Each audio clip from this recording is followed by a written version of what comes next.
is a presentation of BFA Sports.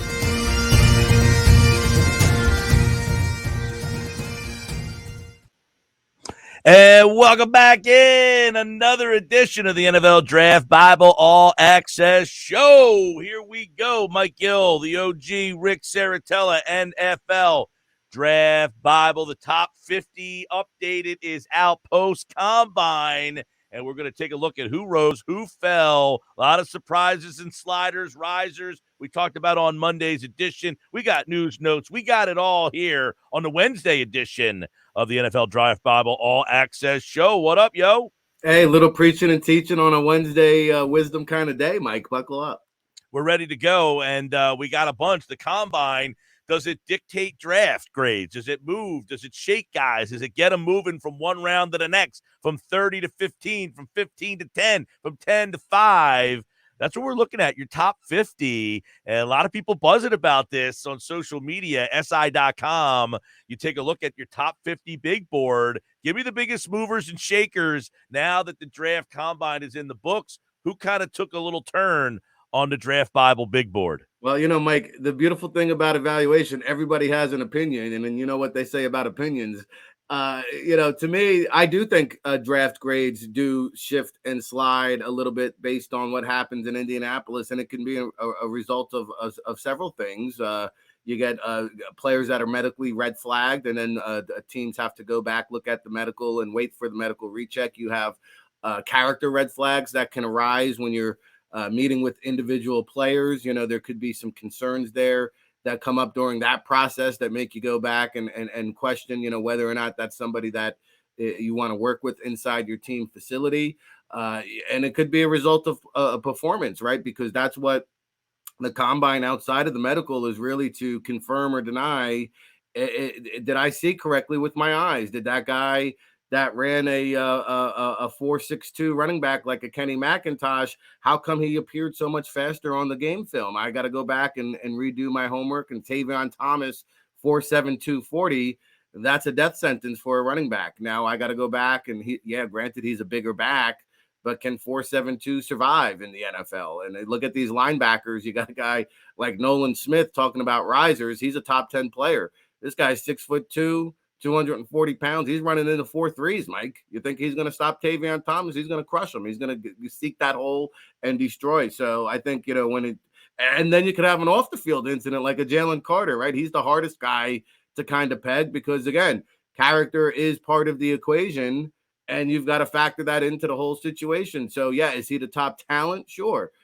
Do you factor in the character? Of course you do. And now Will Anderson, we mentioned that. He's my new number one guy. CJ Stroud, I thought he had himself a phenomenal NFL combine workout. He's my number 2 guy. I could keep going on and on and on. A lot of guys I'm higher on. Well, I want to. Not so much. You mentioned Jalen Carter, and I'm intrigued by that because he was the number 1 guy on a lot of boards, yours as well. And now all of a sudden he's down to 3 on the big board. What happens to him? Are there teams that deem him undraftable? That's the conversation I think that we need to tell the listeners and the viewers out there. Your team might say, hey, there's Jalen Carter at let's use the Eagles at number 10. They love defensive tackles. If he's there at number 10, you would say that's a home run. But does he have a do not draft grade on him by some of these teams based on this? We don't have enough information to find out where he's going to be. So he's going to be an interesting guy. Are they going to have enough information by April 27th to decide what they want to do with him? And that's a case-by-case scenario for each team, how comfortable they are with that. And I think the Philadelphia Eagles are a team that could state a case. Hey, we've got some veteran leaders. We've got, a Fletcher Cox, should he return. We've got a Brandon Graham in that locker room, should he return. So we've got guys that can kind of, take him under the wing, so to speak. With that being said, I've got him at 3, Mike. He could go 33. He could go anywhere in between, and we don't know. I don't think we'll have enough information to make a very concrete, educated guess. My hypothesis would be that the Seattle Seahawks, who have 2 first-round picks, I believe at number 5 and somewhere around number 20, that would be a team, with the luxury of having an extra first-round pick. They've been willing to roll the dice. And to your point, we talked about it. Reuben Foster was a guy, top 5 talent, slid all the way down to 28 because he was off half the teams' boards around the league. Well, and let's talk about this a little bit too, because we saw it a couple of years ago. This is a little different. This is off the field, but you get medical red flags. Teams that say cannot draft this guy because of his medical. DK Metcalf. Everybody's teams are saying, why didn't we draft DK Metcalf? Well, the doctor said medical red flag, cannot draft this guy until this round, maybe. Jalen Carter's a different situation. He's got off the field, and I would imagine you're not going to say, well, you could draft this guy if he's there in the third round. He's not going to make it that far, I would imagine. But how a off the field issue and a do not draft might be a little different from a medical red flag.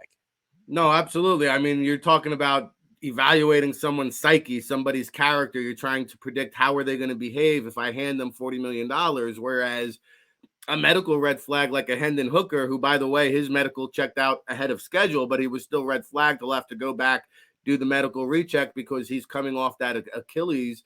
And, his camp is saying he's going to be ready for the start of training camp. Now, I get it. Joe Burrow came off a similar injury in 8 months. Joe Burrow also had some experience. Hendon Hooker's coming in here as a rookie. Now, here's a guy who I think, had he not had the injury, Mike, would be talked about as a first-round pick. So when you got to factor in the medical, okay, well, I have a potential starting quarterback. When do I start thinking about taking a Hendon Hooker? Yeah. I think it's as early as second round. All right, number 4 on the big board, the OG Ric Serritella, NFL Draft Bible, SI.com's NFL Draft Big Board Top 50, Bijan Robinson, number 4. We debated about him on Monday's show. Go check that back out. You can check that out in the archives. But, Rick, number 4 on the big board. So, what's the ceiling for his draft number?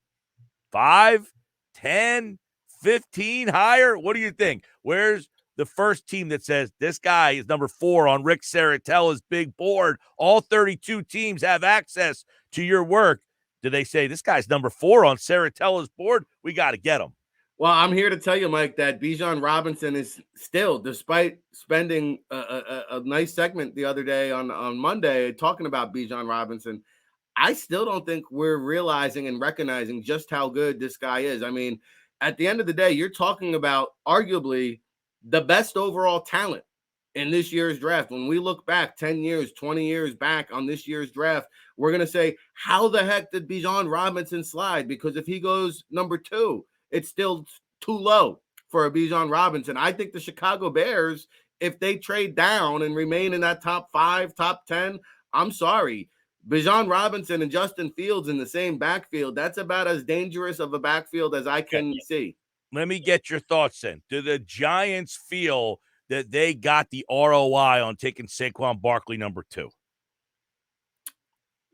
Well, it depends. Who do you have rated as a better prospect coming out of college? Saquon Barkley, Bijan Robinson. It's close. I got Saquon Barkley slightly ahead. Okay. And then the Giants took him at 2, and they took a lot of flack, and now they franchised him. Yeah, and I think it's depending on who you ask. Did they get a return on investment? Like, they didn't win a Super Bowl, so at the end of the day, no, they didn't get a return on investment. But they did franchise tag him and want to bring him back. And for what it's worth, I thought he was a top 5 running back 5 years into without his talent and production this past year. He was outstanding, but he hasn't been able to stay healthy. Who knows? If he's healthy the last couple of years, and we talking about a guy who's putting up great numbers, I don't know. I mean, to me, I think the mindset, and you know how these teams think, man. Do they value a guy just because he's the 4th most talented player in this draft? Maybe the most talented, by the way, to say, don't care, going to take him number 5? Or do they all like, hey, man, I know this guy's great, but I just can't justify taking him at 5. Where's that number? I don't know. Bijan Robinson, to me, I got him up there. And Saquon Barkley, Ezekiel Elliott. I mean, dare I say, Reggie Bush was about as good as a running back as I evaluated. Adrian Peterson, too. I'll just say this. If I'm the New York Giants picking at 25, Mike, do I want to pay Saquon Barkley $15 million a year, or do I want to pay Bijan Robinson $4 million a year? Because I could state a case, Bijan Robinson is just as good, if not better. I like the player. I think it has to be the right fit and the right team in the right moment. And I don't know. You mentioned the Bears. They're very interesting, but they got the first pick right now. I don't think that's going to hold. So they move themselves back strategically to try to get in that spot. That's something to watch. It's something to watch here on NFL Draft Bible's All Access Pass. We're giving you an inside look at this. Bryce Young has fallen to number 5 on the big board. If a quarterback goes, if the draft's tomorrow and somebody's picking number 1 quarterback, you say C.J. Stroud is going ahead of Bryce Young now.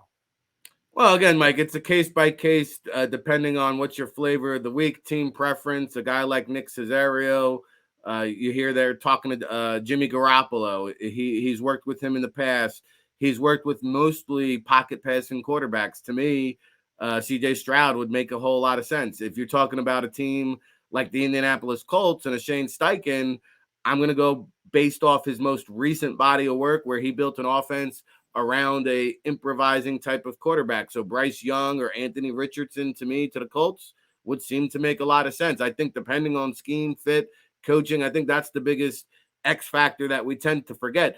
Quarterbacks aren't bust because they're not talented, Mike. They bust because they get put into the wrong scheme or system, or they get linked with the wrong coach. And I think that all is factored into part of the decision-making process. Speaking of quarterbacks, we're going to get into the quarterback carousel, so stick around here on the NFL Draft Bibles All Access Pass. We're going to look at what happened in the NFL as all the franchise tags were divvied out on Tuesday. All right, let's go 6 to 10 here and see some changes and get some thoughts. Ty Wilson, Joey Porter, Peter Skronsky. He's an offensive lineman for those of you out there who aren't familiar. Jackson Smith and Jigba is now in your top 10, and Nolan Smith, the Georgia linebacker. So talk a little bit about the change up from 6 to 10. Yeah, I think, what you're seeing there are kind of the guys that are plug-and-play starters. A Tyree Wilson out of Texas Tech, you're going to immediately be able to plug and play him hand in the dirt, 43 type of pass rusher. And then guys like Nolan Smith, I think I'm higher on him. He's a top 10 talent for me. Mike, we saw it with Trayvon Walker a year ago. Scouts are betting on traits. And Nolan Smith was injured this year, didn't really necessarily have the stats that pop off the stat sheet. But that's not what evaluation's about. You look at this guy, his movement skills, his rocked up physique, his athletic ability, 41.5-inch vert, 11-foot broad to go with that 4.39 40. I mean, this is a rare bird now. They don't make guys like that. Jackson Smith and Jigba, we just posted an article on the NFL Draft Bible today, as a matter of fact, with him talking about, hey, I'm a top 5 talent in the draft. Get me the ball in my hands, and all I do is make plays. That's why I'm the top wide receiver in the league. I tend to believe him after his combine performance, his 3-cone drill, his short shuttle times. They were like in the top percentile, and that comes to burst, explosion, change of direction. Jackson Smith and Jigba, he was playing at a higher level than Chris Olave, than Garrett Wilson. Both those guys went as 1,000-yard receivers as a rookie. I think Jackson Smith and Jigba possesses that same kind of talent. All right, I see Joey Porter there at number 7. I want to talk a little corners. Your big board top 50. Porter's 7. Then there's a little bit of a gap to your next guy, and that's Christian Gonzalez, Devin Witherspoon. So tell me a little bit about the corners. Kaylee Ringo at 26 on the big board. Tell me a little bit about those corners and how we're starting to stack these up, because everybody, wants the corners a big spot in today's NFL. Yeah, I mean, I'll tell you what, it's a good year to need a corner. I think if you go through the top 50, Mike, there's 7 or 8 cornerbacks in the top 50, and they're going to come off the board fast and furious. We haven't talked about a guy like Emmanuel Forbes. I think Mississippi State. What a interesting looking guy. Just lengthy, skinny, lean. Did well. Fast. Yeah, fast. 4.3 fast. Hey, Clark Phillips out of Utah. He led the nation in interceptions. He had a bunch of pick six. He doesn't get talked about enough. Somebody who could sneak into the top 50. But yeah, you're right. Devin Witherspoon is a guy. If you look at the national media, I'm probably a little bit lower on Devin Witherspoon out of Illinois, but it doesn't mean I don't like the player. I just like my corners. Hey, if I got a guy like Christian Gonzalez or Joey Porter, who's 3 or 4 inches taller, 20 or 30 pounds heavier, and runs just as fast, covers just as well, give me that guy.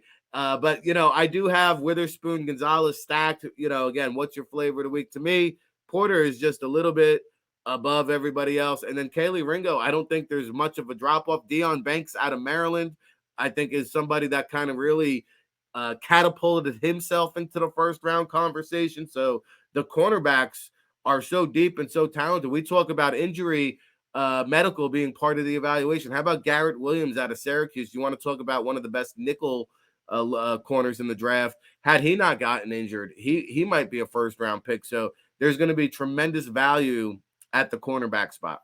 Yep.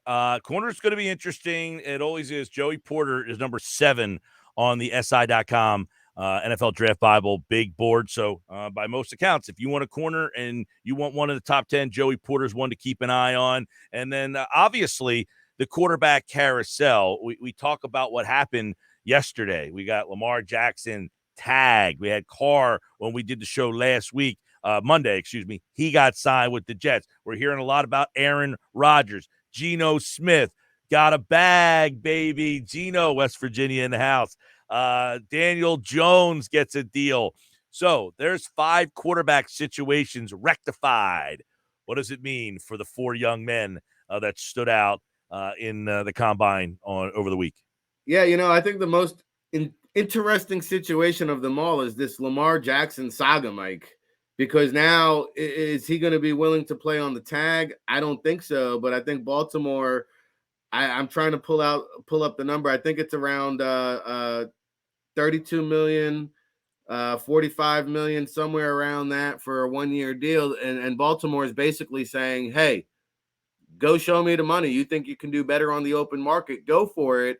Now, Baltimore has the leverage here because if somebody signs Lamar Jackson, guarantee of 32.4. The Ravens will have a chance to match any offer that he gets or get 2 first-round picks in return. Yeah, so that's a pretty good situation. If you're Baltimore, you're going to have the option to match any contract. Yep. And if you don't like it, well, hey, guess what? We'll go take those 2 first-round picks. We'll go find ourselves another quarterback. So I think Baltimore. I'll say this. The 2 first-round picks, is that the value they should get? I mean, look what Russell Wilson got in return for him. Look what you got in return for Deshaun Watson. If you're only getting 2 first-round picks, aren't you disappointed with that return? Well, it depends on what your price tag is. If you feel like Lamar Jackson is pricing himself out of the value that you've placed on him, then I'll gladly take the draft picks. Now, I have remained steadfast on this, Ric Serritella. I do not think the Ravens want Lamar Jackson to be their quarterback. I have been saying it since he got hurt and he did not play. I said, we will never see him play quarterback for the Ravens again. And I just don't think, I think they're ready to move on and just kind of start over. I think they feel that he is a tremendous asset, but it's almost like having Allen Iverson. I just don't know what to do with this greatness. I don't know how to get the most out of this greatness. We did our best. We tried. I think they would be 100% fine moving on. I think the wrinkle is nobody else seems to want him. Well, I think there's a lot of truth what you said. I think there's sort of this public dog and pony show where this is a fan favorite, right? You got to be careful how you handle this situation. So I think there's a lot of public posturing to be had here. But if you remember, they did the same scenario with Joe Flacco. The team plateaued. They moved on. Lamar Jackson, for all the greatness, never won a playoff game, always one and done, always hurt, it seems like, down the stretch of the season. And, I think for those reasons, Baltimore has every right to have those concerns. And it's just interesting how history can repeat itself because much like Joe Flacco and Lamar Jackson have come to the surface, it's like a time machine. Aaron Rodgers, are you kidding me? Green Bay, almost the same kind of baby drama mama, and now the Jets. Here they come calling. Once upon a time, Brett Favre on Broadway. I remember it. Let's go to, all right, so we got Geno back to Seattle. Yeah, that whole story is crazy. Favre, Aaron sits 3 years, waits for Favre. Favre goes to the Jets. You love waits 3 years, waits for Rodgers. Rodgers potentially goes to the Jets. Daniel Jones, that deal. I say they were in no man's land. No choice here. They're on the hamster wheel of trying to find a quarterback. There's no available. They don't have any way to get one. So they basically have to pay the guy they have. They don't have to, Mike. I mean, listen. Well, they can go backwards, but this is an organization that has been in the abyss. They finally got out of the abyss. They hit a middle ground, And now, because they've hit the middle ground, they can't get the quarterback, but they don't want to go backwards again, so they have to pay the guy to keep them in the middle ground. You know, when you get stranded out in the desert, you start seeing things that don't actually exist. And I think what happened with Daniel Jones, it's a whole mirage. Like, defensive coordinators are very smart. Daniel Jones only won 3 games down the stretch during the final 10 games of the season. You know why? Because the first half of the season, there was no film on what Brian Daboll was doing. He was installing a very conservative game management style of offense that kept them in games, and you saw them win a lot of close games down the stretch. Well, that caught up to them in the second half of the season. So I think the Giants panicked here a little bit because they felt like there wasn't a lot of other veteran quarterbacks on the market. They could have got Marcus Mariota 10 cents on the dollar. They could have had Jameis Winston 10 cents on the dollar. They still have Tyrod Taylor, I believe, under contract, who knows that Brian Daboll offense pretty well from their time together in Buffalo. So I would have been fine figuring out a way how to win with a Jimmy G or a Jameis Winston or a Marcus Mariota on a 1-year deal until I figured out my true long-term answer. Now, they tried to convince themselves they found a long-term answer. Now they're going to go swimming with the fishes for another 4 years and go nowhere fast. Well, they could get out of that deal after 2, so we'll see. I think it's kind of a dressed-up deal, but I agree. Jets, they return from their Aaron Rodgers visit. We got that. We got Geno Smith gets the big deal in Seattle. But what about Vegas? What about Houston? These are teams that still need QBs. Is Jimmy G the apple of their eye? Well, you know what? Real quick there, Mike. Daniel Jones and Carr, they're going for $40 million a year. Geno Smith only going for $30 million a year, and he played better than both of those quarterbacks. Very team-friendly deal there for Geno Smith. I thought Seattle really, really got themselves the best bargain there. Now, Jimmy G, he's kind of the last girl at the prom, standing out there waiting for somebody to tango. And hey, I take Jimmy G to the disco. Why not? For $25 million a year, I think Houston, the Raiders, I think they could maybe explore a 1 or 2 year incentivized deal and still draft a quarterback. I mean, this is a good guy to have around. He's been groomed and sat behind Brady. He's gone and groomed others like a Trey Lance. So he understands the deal. He's been involved in quarterback controversies, it seems like, his entire career. So if you're looking for a stopgap guy, a guy that's been to a Super Bowl, a guy that can win ball games in the NFL when healthy, to me, Jimmy G, I mean, I think Geno Smith and Jimmy G are bargain values here on the open market. All right, there's a little quarterback carousel, NFL Draft Bible, the All Access Pass, Mike and Rick. I want to go, before we get to the pro days, some guys you're looking at in the pro days. We went over the top 50 big board. Who are some guys that were left off the big board that maybe others say, hey, I don't know why you're missing this guy? You know, I've been taking some flack for Zay Flowers. This is somebody being talked about in the first round conversation, Mike, and somebody I've scouted for several years up in Boston College, Chestnut Hill. I know it very well. I just think that there's a lot more hype than substance. And I watched the NFL Network. They're out here comparing the guy to Steve Smith Jr. Whoa, hey, oh, Steve Smith Jr. was a much more refined route runner. Steve Smith Jr. was a physical specimen at the wide receiver position. And so I'm not sure. I think Zay Flowers is a lot more finesse than physical. My problem is selecting a guy like that in the first round, Mike. What's his role? Is he a slot receiver? I'm not so sure because, you know, he does his damage after the catch. He's a gadget guy, in my opinion. And, you know, I'm going to throw out a comp that is going to have mixed reaction. Kadarius Toney, right? One man's trash is another man's treasure. And yes, I get it. He made a huge catch there in the Super Bowl, but it didn't work out so well in the Giants. If you remember during the regular season, he really needed a whole heck of a lot there for the Chiefs. Now, he made one of the biggest plays of the season. Granted, I'll give him that.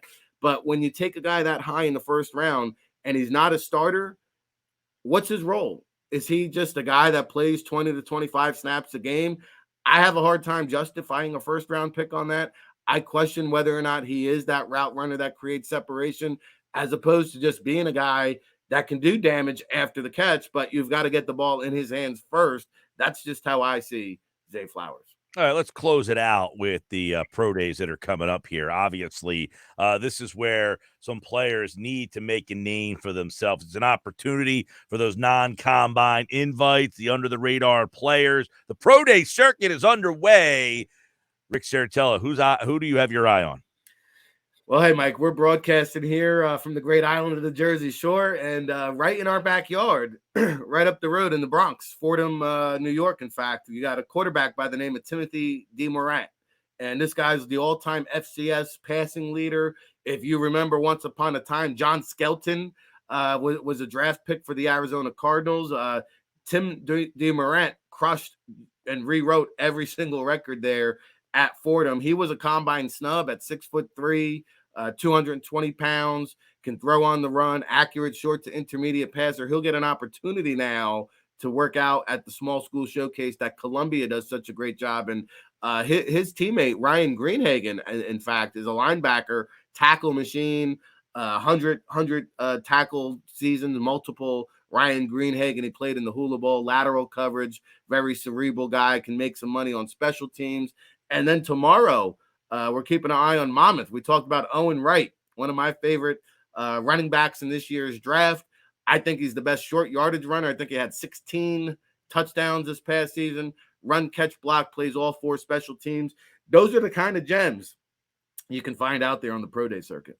All right, since 2002, the NFL Draft Bible has been bringing you the names you need to know first, like those right there, and you can stay informed right here on the NFL Draft Bible All Access Pass Show. Destination, Kansas City. Live shows Monday, Wednesdays, and Friday right here on BFA Sports, bringing you all the info you need for the 2023 NFL Draft. The big board is out at si.com and NFL Draft Bible. You can check it all out. We'll be back on Friday with another edition of the Draft Bible, get you ready for the big NFL draft. We'll start to examine some teams' thought process, divisions, where they all want to go. In the know right here. For Rick, I'm Mike. Doug Stasic is back there somewhere producing the show. Yo, the NFL Draft Bible is all you need to know. We out.